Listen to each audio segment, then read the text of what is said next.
Welcome again to this very special episode of The Shift, the podcast that aims to tell the no-holds-barred truth about being a woman post-40. Brought to you live from the Daffodil at the Times and the Sunday Times Cheltenham Literature Festival. I'm creator and host of The Shift, Sam Baker, and I've got to say I'm really bloody excited to be up here with today's guest, entrepreneur, CEO, fashion and beauty expert, I'm wearing a red lip in honour, presenter and author, Trinny Woodall.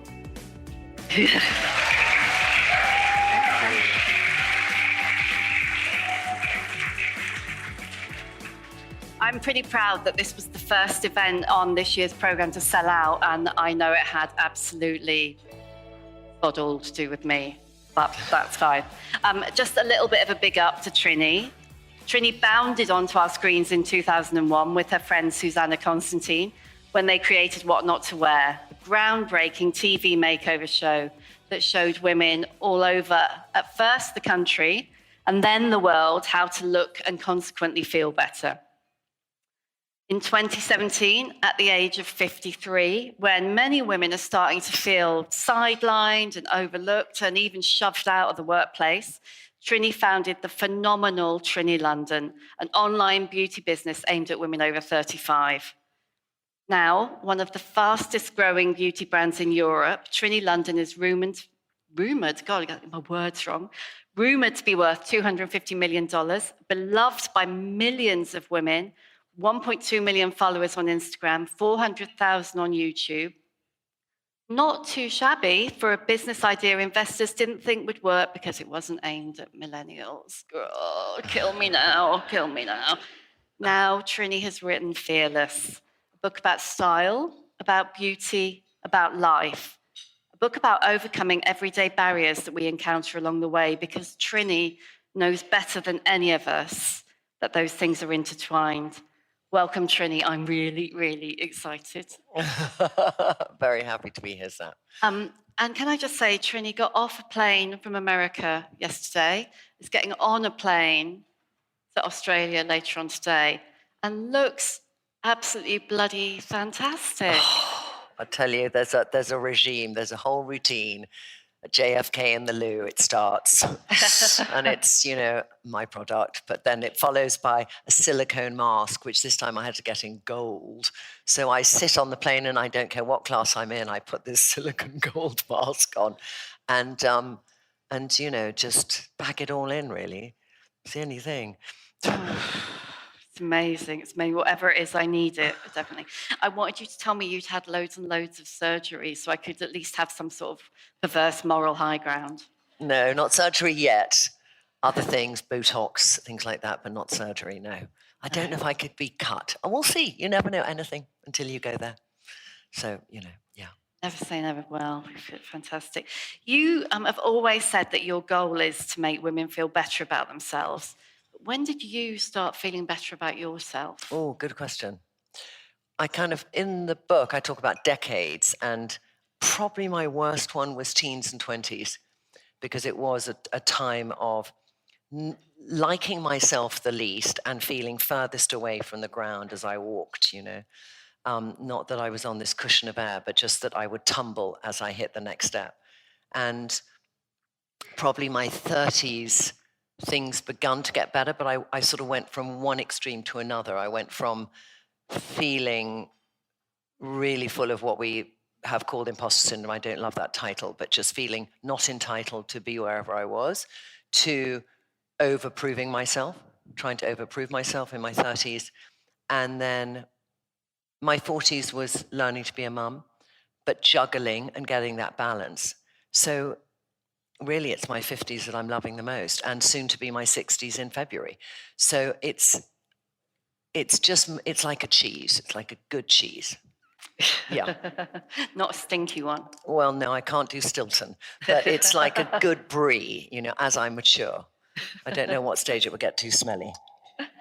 So are you one of those people, which I have to say pretty much applies to almost every single person I've had on the podcast so far, who just would not go back to their 20s if you paid them? Absolutely not. Yeah. I mean, I think, though, that we learn from every decade. And it's very easy, respectively, to look back and think, what have I learned from that? I think what I find most astounding is looking at how my daughter is today compared to how I was. And she's been through quite a tricky time. I don't know how many of you have kids going to university, but she has, gone through a lot of bad anxiety. And, retrospectively, talking to other friends of mine who maybe their child had lost a parent, when they go to that year off, if they take a gap year, everything can come out, and it did with her. So she then came back and spent the year at home, and now has gone to university. But aside from that, she has this innate self-love, which I never had at her age. And I don't know if it's more that I think when you're one of many children, you compete, you kind of look for that bit from your parents, and you're always trying to find your place within a unit. And when she's nearly a single child, she has a half brother, but he's 10 years older, so he doesn't tease her as relentlessly as she should be teased, but, but she has this, I want to bottle it up and hope that she never loses it, because it's a joy for me to see this. Like, I will sometimes put I had terrible acne when I was 13 to 30, and it really debilitated my sense of self. And, if I was going on dates, I would check, like, lighting like this would be, I'd want to go into, there was this restaurant in Pimlico called Le Poulet Pot, my favorite restaurant for a date, because it had just candles. There was no overhead lighting. So whenever I was, going on a new date, I'd say, well, let's go to Le Poulet Pot, not Comolario, which had very bright Italian lighting. And sometimes I will say to her, darling, don't pick your spots. And she said, you take the worry of your youth onto me. Stop it. That is amazing. Yeah. Where did she get that from? God only knows. Really, I don't know. But I look at it it is coupled with that anxiety. And I think there's a lot more anxiety for kids today from, that sort of, for me, it was her 16 to 18 being in COVID. And that's quite an important time. That's a time of discovery I had in my life for many things. And she, I think emotionally, I think oddly, this is my personal feeling, that she's in one way emotionally very mature, but in other ways, she's lost 2 years of another side of emotionally growing up, which now she's doing at 19. A friend of mine had her son was 16 during that big lockdown period. And they had a big row at one point, and he said to her, "It's all right for you, Mum. I'd have lost my virginity by now."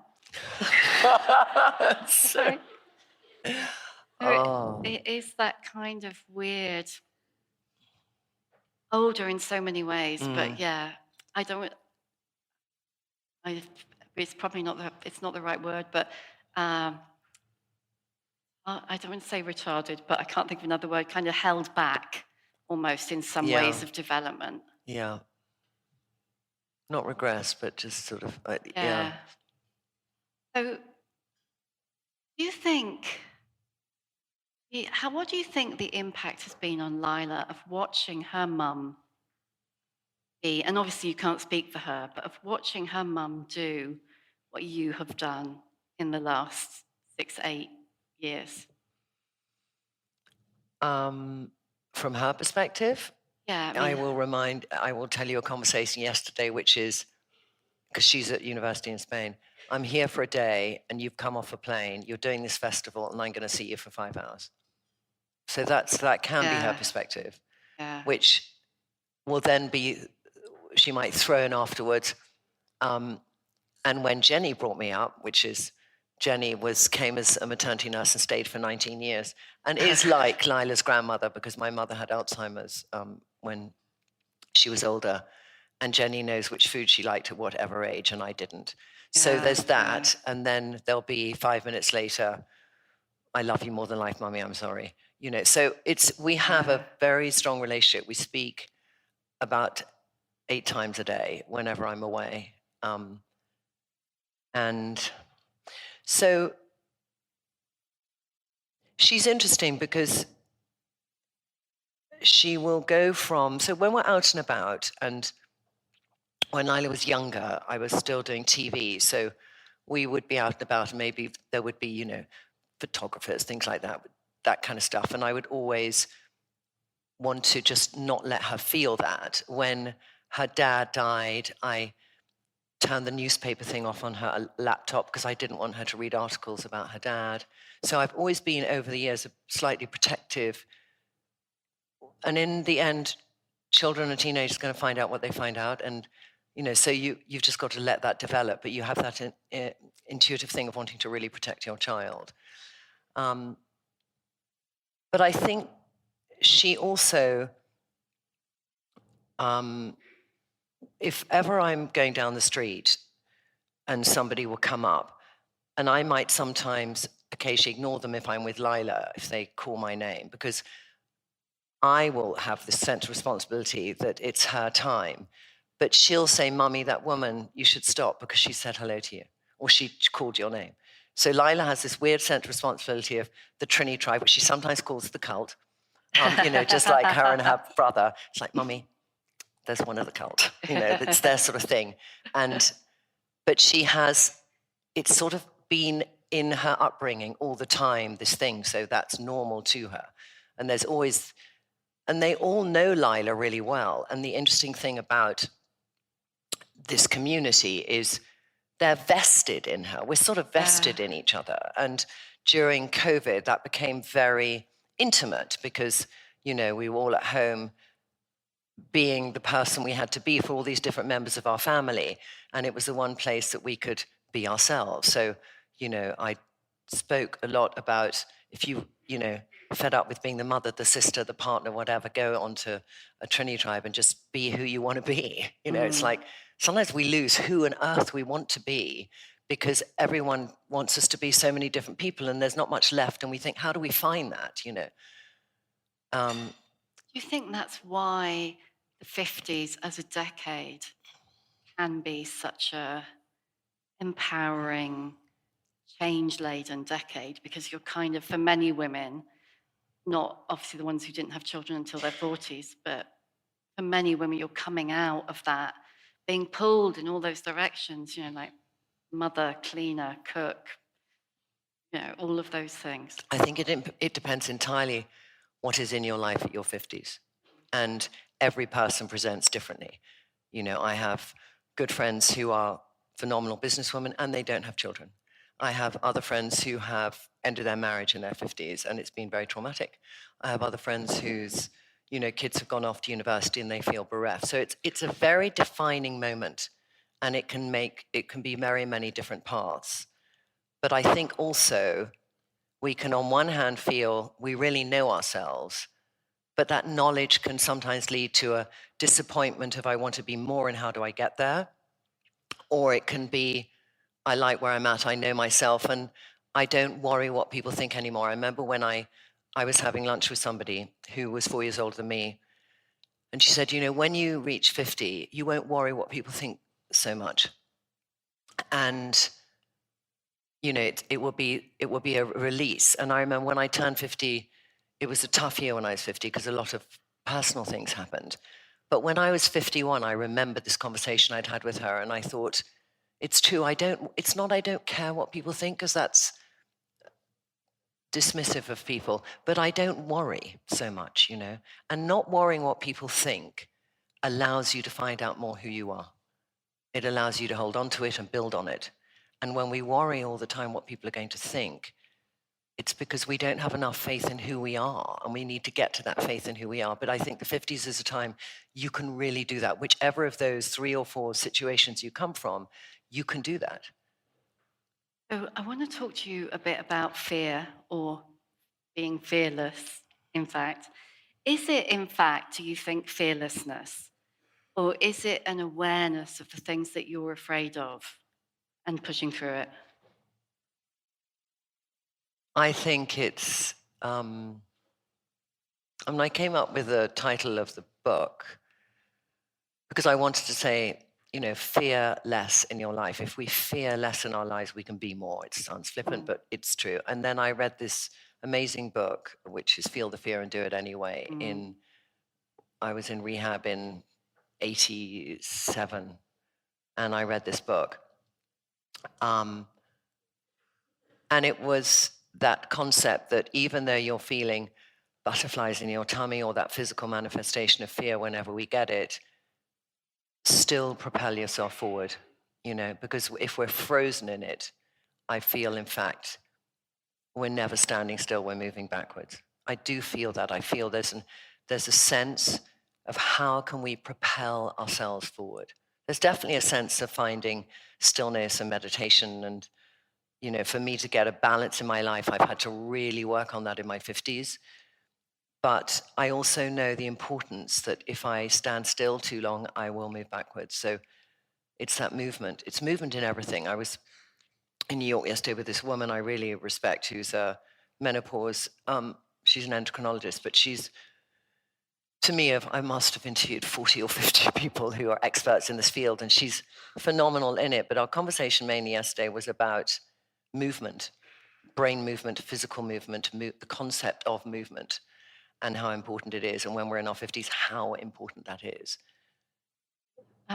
Let's continue with menopause there for a moment. What was your experience of menopause? Because I think you, like me, went into menopause comparatively early, kind of mid-40s. Is that right? Yeah, I did. I only found this out when I met Erica, but I had been to lots of different people and felt just my mojo had gone. I didn't have so much. I had a few symptoms, but you don't recognize things straight away. And the first one I went to, they put me on what I define as mare's urine, which was this, I don't know, it was made of, I'm sure there was this, I don't know if, was it true? It was mare's pee, one of the ingredients, I can't remember. It was the original one was called Premarin, wasn't yes, it? Exactly. No blood tests were done or anything, I just said how I felt. And then I went to another one, they just said, here's some antidepressants. So I went to lots and lots of people. I went to some charlatans in London who gave me lozenges to put under here, and I suddenly came out in all the acne I'd had when I was 20. I mean, just, lots of things. And then I had read this book called The Hormone Solution, which she wrote, and I went to see her in New York. And she just laid it out for me. She said, you did 16 rounds of IVF. That's about 16 years off your cycle, because each time you do a round of IVF, you produce 10, 12 eggs, and that's what you're producing in a year. Never been told that. I wouldn't have given a shit because I have Lila. But it was interesting that, my mother went in at 57 or something, and there I was at 43, 44, 43 actually. And so I've been very focused on it. I know that it can be incredibly debilitating, and I will do everything. And I really do everything. So, I do all general hormone treatment, but I stimulate my brain. I do meditation. I do strength training 4 times a week. I want to look after my body tremendously so that it can look after me. My mother was sort of 75 and having difficulty getting up the stairs. She had Alzheimer's as well, or vascular dementia. So I am quite aware of brain fog could be something else. And I really look at what can I do to stimulate my brain? What can I do to take as a supplement for my brain? And I'm always, it's this thing as well. I talk about, I think I put a chapter in the book because I did put so many little things there, but it's about a fixed mindset versus a growth mindset. And I think my mother had a fixed mindset from about 60. She sort of got into this zone, and she always felt quite old for me, my mother. Yeah. And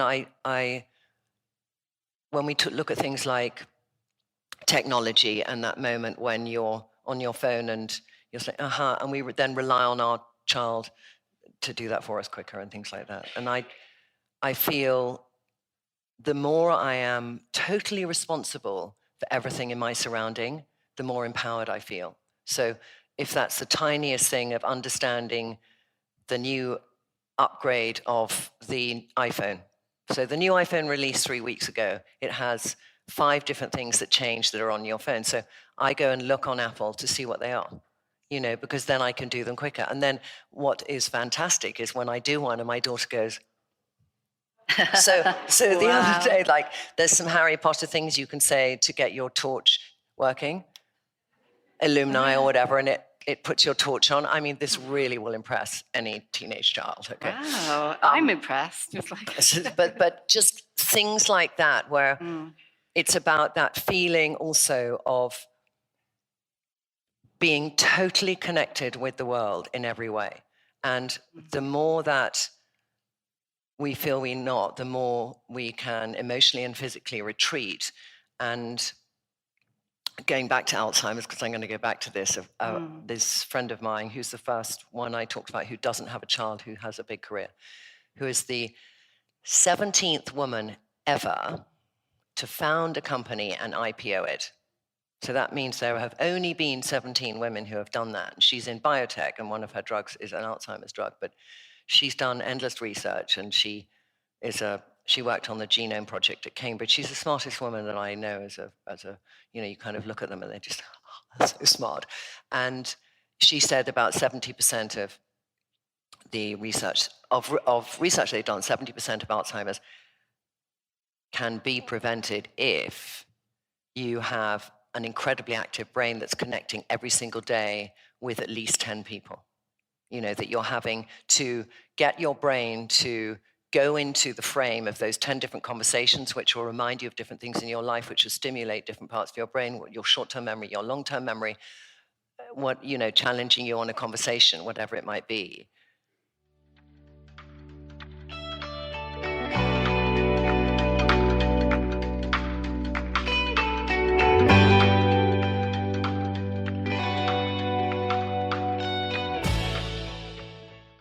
I mean, I think that point you just made about growth mindset and fixed mindset is so important, because you watch so many older people just decide, it's almost like they make a decision that the world isn't quite for them anymore, or, oh, that's too technical, or, oh, well, I'm going to retire and I'm going to stop learning, or whatever. And I think that you can literally see the world, them shrink as their world shrinks, and then that becomes self-fulfilling. And it's very easy to get there, because our world can become smaller and can become more intimate and safer. And, like the world we live in today, right now, this month, things feel generally very unsafe. It's such an awful, I wake up every morning and I obsessively look in the news. When I was in New York, I got back to my hotel room and I spent 3 hours looking at CNN. And you think, the weight of that, the weight of looking at what's happening in the world, it's just... all that constant instant access. I mean, I often wonder, not for too long because it's too depressing, what 9/11 would have been like if we'd had social media. Yeah. I mean, it just would have been horrific. But what's interesting, because I remember 9/11 very well. I remember I was in Guildford in a shopping centre with Susannah doing a What Not to Wear show. And I remember we went into the staff canteen and for 3 hours we watched the TV. Yeah, rolling I news, just remember that being gripped. So even though, it's our phone, and in a weird way, a more isolating way to absorb information. When you were in the canteen and everyone was watching or turning to somebody, sharing the horror of what you're seeing. And in a way, perhaps our phone, to an extent, the negative impact is we bottle up more the absorption of all that information. Yeah, pros and cons to technology, hey? Yeah, I mean, the phone is a strange device, isn't it? Because on the one hand, it's isolating, but on the other hand, it's a portal to a community. So it's a portal for me, for the Shift community, and all the millions of women who download the Shift. For you, it's a portal to Trinny Tribe. For your cult members, it's a portal to you.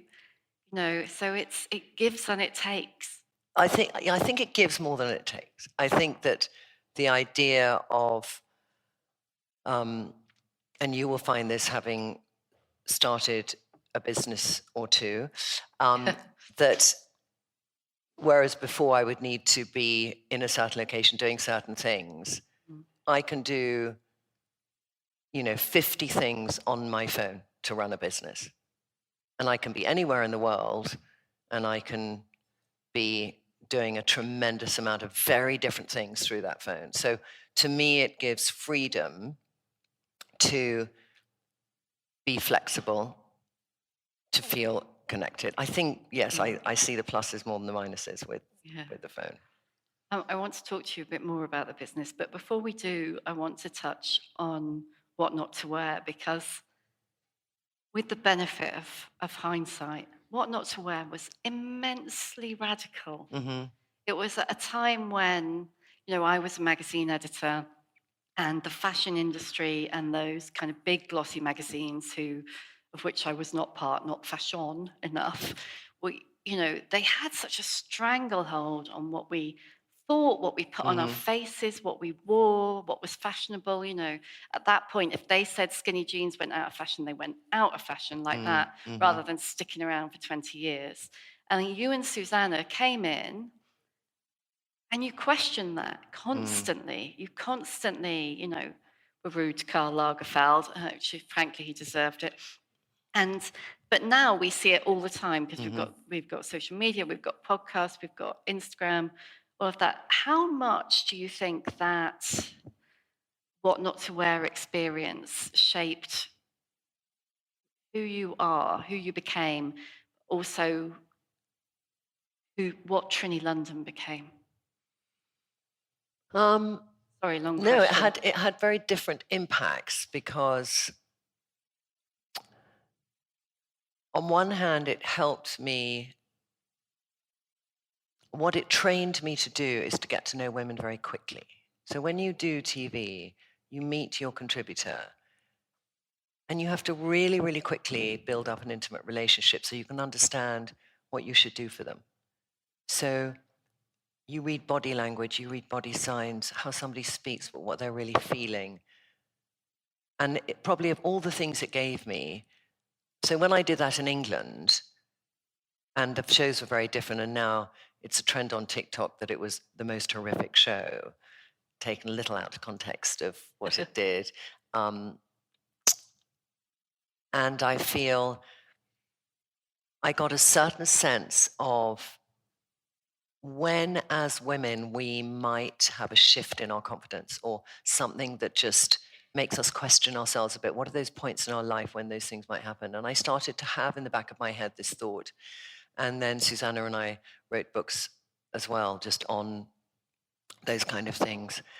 But then when I left England, and we'd stopped doing What Not to Wear, because we'd done it for 7 years and done ITV, and then got Gwen, and 10 Years Younger came out. So there was suddenly lots of these shows. And Susannah and I were like, what are we going to do next? This is sort of all we knew how to do. And we'd taken this tiny show to MIPCOM, which is a TV festival in Cannes, and it was picked up by a number of different countries. And I thought they'd pick up the format, but they said, can you come and make it? So we went from doing the show in the UK and then thinking we're washed up, hitting 40 or whatever, to doing this show around the world. And Susannah and I were the main breadwinners in our family, and we didn't really have an alternative. We could have gone back to writing, but it was just, you're on your trajectory, and that's all what you know how to do, and also what we love doing. So we went to these random countries, amongst them 4 years in Israel, and next to that kibbutz that was hit. So I found this whole, and in India and in Poland, Scandinavia, Australia. And in each of these countries, whatever the religion, whatever in Israel, I was on the West Bank, and in Tel Aviv, in India, I was with a Hindi and a Muslim and Jainism and different women, all with different physical and emotional attitudes to their place in society. So it taught me a lot.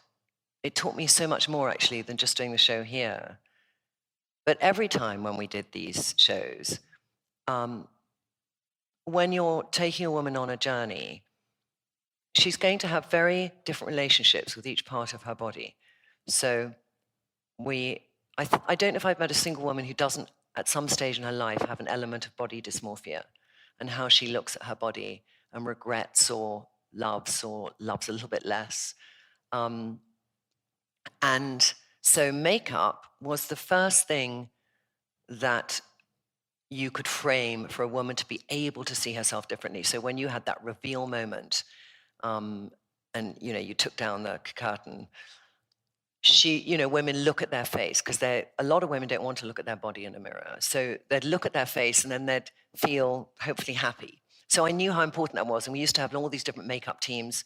In Israel, we had MAC. In Poland, we had Ignot. In Australia, we had, I can't remember, Estee Lauder or something.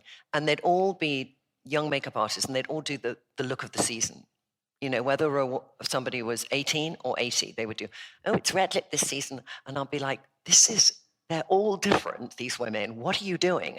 And then we'd be going in that room and I'd be redoing everything and just saying, look at their skin, hair, and eyes. They're all different.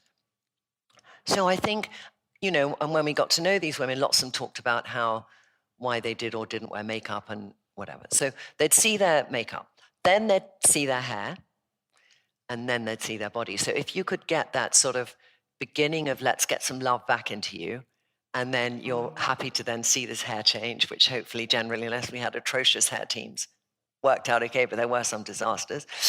Especially in Holland, they made some people with very auburny red hair. It was really some weird outcomes. And I was like, oh my God, back at the hair wash trying to get the dye out. And then, they'd see their body and think, okay, I'm ready to see something or not. So I felt the power that makeup has, but not makeup as in a mask, makeup as in a sort of expression of your best self. And so at the same time, I used to stack my makeup, and I would be in my bathroom before we went on any trip, and I would put things in pots, like I'll get my foundation, I'd add in some vitamin C, and there weren't peptides and some ceramides and other things, and I'd just make this consistency, and I'd stack them together in a Muji thing, put tape on them, and I'd do my makeup that way, and everyone say, I'd be in a bathroom, people say, oh, what's that? And I'll go, this is my makeup. In a way that you're this budding entrepreneur, but you haven't done anything about it yet. And they'd say, where can I buy it? And I'll go, one day. One day. I mean, fashion and beauty is so denigrated, isn't it? So looked down on as kind of shallow or frivolous or not important. But it's, well, like the chapter in your book about hair, it is, I don't know whether it's called after the Fleabag quote, I assumed it was. It's called Hair is Everything. Mm-hmm. And it is, isn't it? Mm-hmm. It is everything. It can make or break your day, and it can make or break a pitch meeting. It can make or break anything, mm-hmm. everything. Mm-hmm. I think we can, ultimately, it's all a reflection of how we feel inside. We can put on a few outfits on a Sunday, trying things out and say, I'll wear those all week. And then on Tuesday, you put it on, you think, I gained or lost 10 pounds, or you suddenly are a totally different woman. You put that on, you think, what the fuck was I thinking? That's hideous.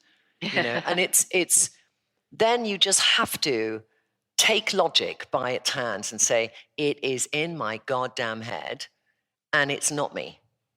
It's my thought, it is not me. And I had to do this a lot with Lila when she went through her anxiety. And I had to learn it too. And I learned it first when I went to rehab, but just that, and I always called it, it's become much softer now, because when Lila went and chatted to somebody last year, but I always say it's this raven on my head, and it's like this black bird. It's not a nice thing, and I do shut up like this. So then when Lila was having her anxiety and she started to see this amazing woman, and she was doing that EM, that tapping stuff. And I said, darling, when you have that thought, just go. And she goes, but Mummy, this woman says to me that maybe it's my younger self and I should nurture it. And I said, okay, nurture the bird. Yeah. I thought, oh, all right. But it is that separating out, and it's very challenging sometimes, because you think this is me because it's inside my head, but it's not, because if you take the logic of a situation and you see what your thought is around it and how much it's changed, you have to acknowledge it's not you, it's that thought from something else. And I do try and think about that a lot when I have that thought inside my head. I could have done with you in my hotel room this morning, I have to say. What would you say, what would you advise? So women who are in midlife, 40s, 50s, asking for a friend, maybe their body's gone a bit tits up overnight, so that, well, you don't know that thing because you look fantastic and you've got a six-pack, But that thing where you can literally wake up in the morning and you're like, hang on, this is like this flesh duvet and it definitely wasn't there yesterday. Advice, please, for a friend. All right. So I have two thoughts on this one. One is that we've got to lean into where our body is at and embrace it. So, one could be on a mission, one could be on that once a week drug, one could be on a diet, one could be thinking, this is my body and I'm really happy with it. But in your wardrobe, remove everything else that's going to bring you down. So even if they go under your bed or they go somewhere, I believe very strongly that you want to, even if there's 10 things in your wardrobe, that those things bring you joy. And they just have to. So when your body, in your mind, you're allowing your body to let you down and make you have less self-worth, then what's that thing you will grab that we just think, well, this is my best color, or this is a great shape trouser for me. It's just having those instead of having the defeating things there, because the defeating things will amplify that feeling. So I'm going to say that on one hand, that's my easy answer, but I'm going to give you a challenging answer as well, which is that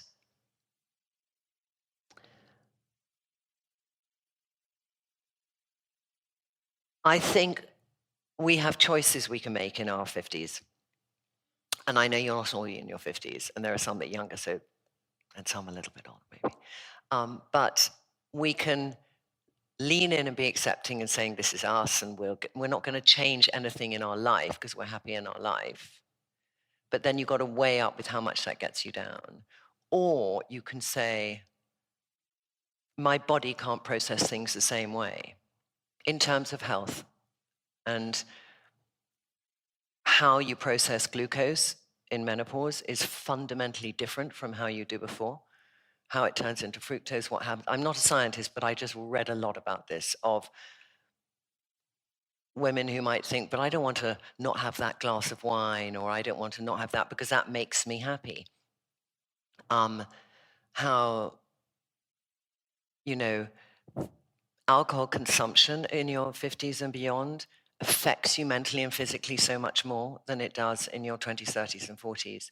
And there are women in their 50s and 60s who want to challenge it and say, I want to prove I can be that person I was. So you don't want to change things because you then think you're giving in. So I get that mindset. But I think if we acknowledge that our bodies change, can't process things as much, and we need to really look after them. We need to give them their best to look after us.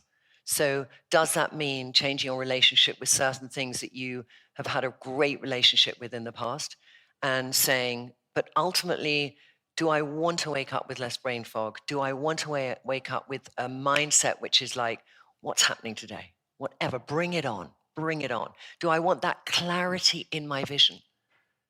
And does that weigh higher than an indulgence in things that ultimately aren't good for your mental and physical health? So that's my more challenging answer. And that's for every woman in the room to ask herself of that relationship. Because for me, depression and feeling a bit down is something I've had in my life at different phases. And I definitely don't want to have it moving into my 60s. I don't. And I know that I don't have to. But then you just have to weigh out what you're going to do. What's that balance for you? And you have to ask yourself that question. So that getting up and thinking, whatever, it's the superficial one is, get 10 things in front of you that make you feel good and just have those there. And then there's the other one. There's the other one, the one that's more likely to work. Yeah. How do you feel about this? How do I feel about this? I feel like I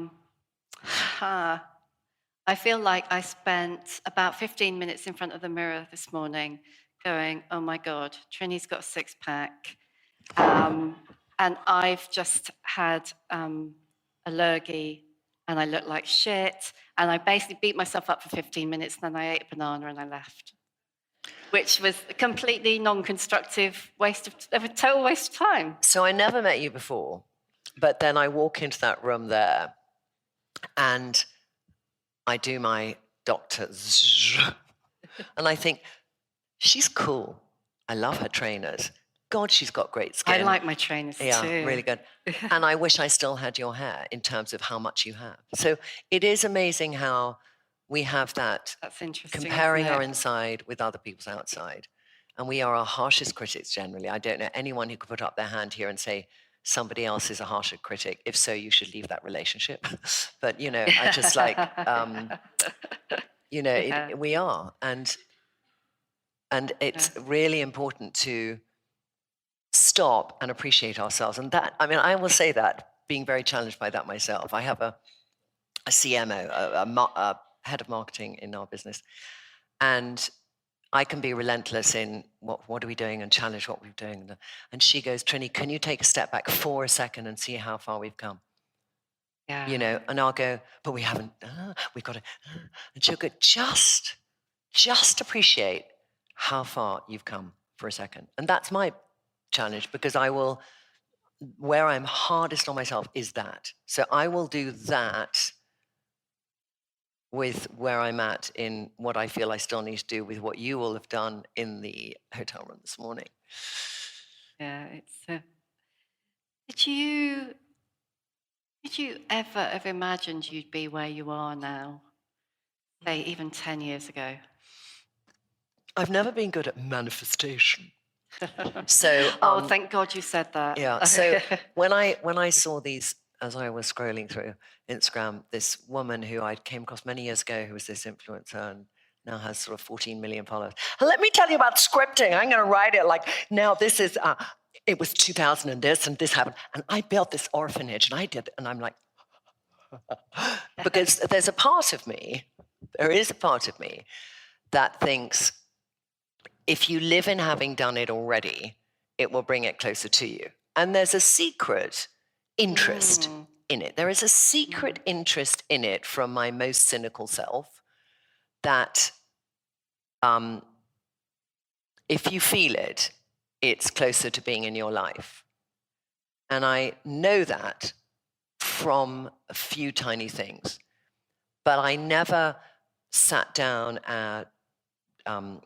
in 2013 in the midst of going to my sort of 50th investor who's saying it's a shit idea, it's never going to happen, thinking, there was definitely this part of me that thought it is going to happen, otherwise I would have given up. And I do believe it's valid, and I do believe I have a good idea.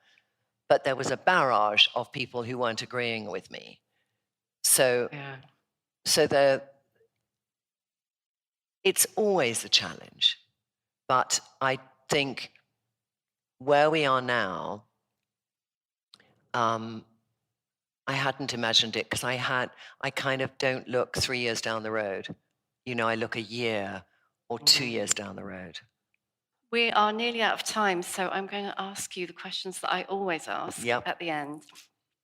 What is your emotional age? I'm going to say 30. I have it always in the back of my mind. I want to say ageless, because I go like this, but I also sometimes think I feel like 30. But I hate putting age on things. So I find it a very difficult question to answer. Yeah. Where are you? Where am I? Oh, I think I'm probably either my age, which is 57, or around about 6. Okay. Yeah. I think that's a far better answer. I've had more practice, frankly. Not that I can imagine you ever have time to read books on top of everything else, but can you give us a book recommendation? The Idiot, which is a Russian novel. And I read it when I was in hospital for something, because otherwise I've been too scared to open Russian novels, but I loved it. So I have 4 books I love. So I love that book because I love the fact that everyone thought he was stupid, and it's just incredible. And I love Russian literature. I just felt so proud I actually turned the 5th page. I loved a book called Shadow of the Wind, which was written years ago, Carlos something, and it was about this pursuit of this book. It was such a beautiful book. And No Name by Wilkie Collins, because it's a story of revenge. And it's a woman becoming a man in Victorian era to seek revenge. And then I love Stefan Zweig. So I love Beware of Pity, which is, he's done Chess, which is one of his most famous historical novels. But he writes exquisitely. So a mixture. And do you read when you're not in hospital? Yes, like this summer I read Demon Copperhead. Oh, isn't that amazing? Which is an incredible book, actually. Amazing book. I've had her on the shift, if you haven't heard it. What advice would you give younger women? I'd say 99% of everything you worry about never happens. That's great advice. Who is your, what I would call an old bird role model? So picture Trinny at 80. Iris What do you Apfel. want to be? Iris Apfel. I mean, I've wanted to be Was Iris she like Apfel since I was 12, probably. She 100 and... She's 102. Yeah. Amazing. She's phenomenal because she's so smart and she's, and she has a passion. She has such a huge passion when you see her kind of going in stores in New York and, you know, getting these 300 bracelets. And she was doing this at 90, talking to you about texture. And I just love her. She's great. What's your superpower? My energy. That is not wrong. And last one, how many fucks do you give? I say so many every day. So I say more fucks than I give. Very good answer.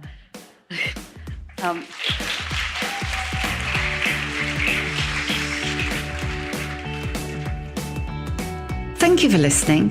You can hear a new episode of The Shift each Tuesday, wherever you get your podcasts. If you like what you hear, please do rate, review and follow, because it really does help other people find us.